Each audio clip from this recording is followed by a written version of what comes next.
Hey y'all, for today's project I'm going to be using one of these heart-shaped signs from Dollar Tree, two of these coordinating scrapbook papers that I got from Hobby Lobby's Country Roads book, and one of these plastic tiles from Dollar Tree.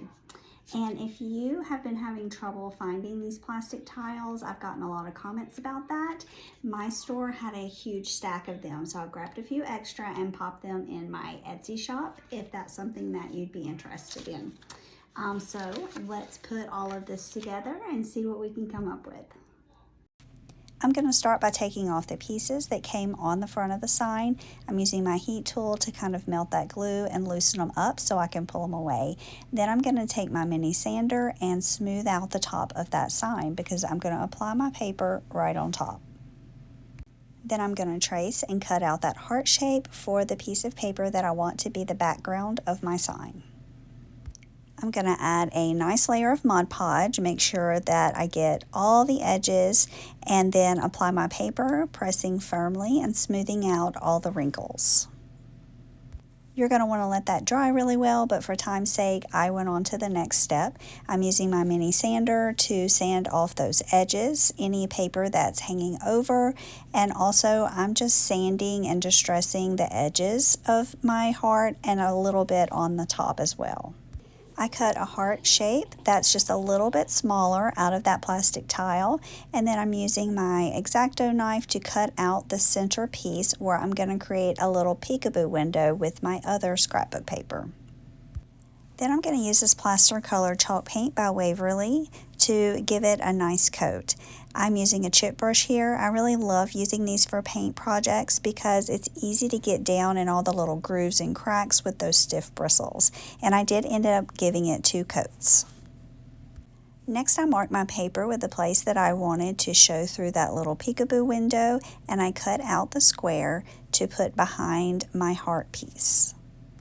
And then I added just a thin layer of hot glue to hold that in place so that I could easily attach it to the board. I'm going to put a little Mod Podge on the back of that paper, some E6000 around that plastic, and then a couple small dots of hot glue to hold it in place while all of that dries. The hot glue will melt that plastic, which is why I use several different glue methods. Then I'm going to use this antique linen distress ink with some rusty hinge as well. And I'm just going to start with that lighter color going around the edges, using my blending brush to blend it in and carry it a little bit onto the board, adding a little extra in the places that I want to have more distressing, and then rubbing it over the top raised pieces of that tile and blending it in the same manner. You can also kind of blend it in that peekaboo window. And then I'm going to take this rusty hinge because I thought it would just be a really nice touch for my project. It was something new to try, and so I wanted to see what it looked like. So I'm just doing the same thing there, adding it to those raised and also the indentation areas of the heart. I just wanted to kind of try a different look than I usually do, and I really like the way this one turned out. And if you're new to the distressing ink and you're feeling a little intimidated by it, you can always try it out on a little scrap piece first. And now I'm going to add a layer of Mod Podge on top to seal everything in. And if that middle piece gets a little wrinkly or bubbly, just apply some heat to it and then press it down with your fingers. These are the materials I'm going to use for my bow: some drop cloth, some burlap pieces, some cheesecloth, and some muslin. I'm going to use my bow dabber to help me hold the pieces, but if you don't have one, you can just lay them flat on the table. I cut about 6-inch strips here, and I'm alternating neutrals with a couple of those colored pieces. I'm putting about 2 neutrals and then 1 color, and I'm just repeating that same pattern. You can kind of pick how you want to do it.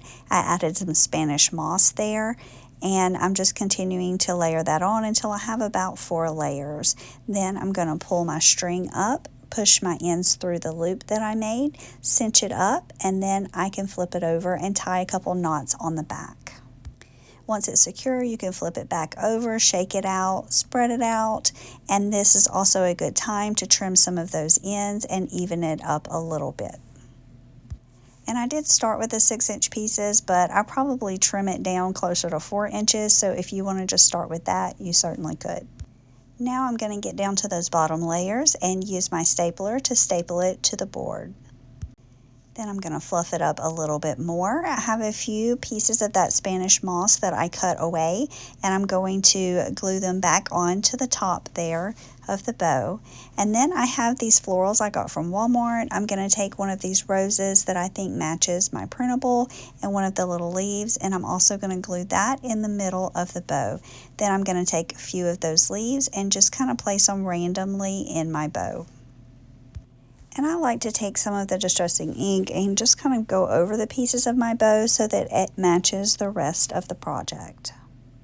Then I'm going to use a straight pin to poke holes in the original holes of the sign, and then just simply reattach that string hanger that came with it. I found these free printable tag downloads, and so I'm going to use one to add to my bow. I can drop that link in the comments. And also, if you are one of my subscription members, then you are going to have quick access to my full collection of free printables.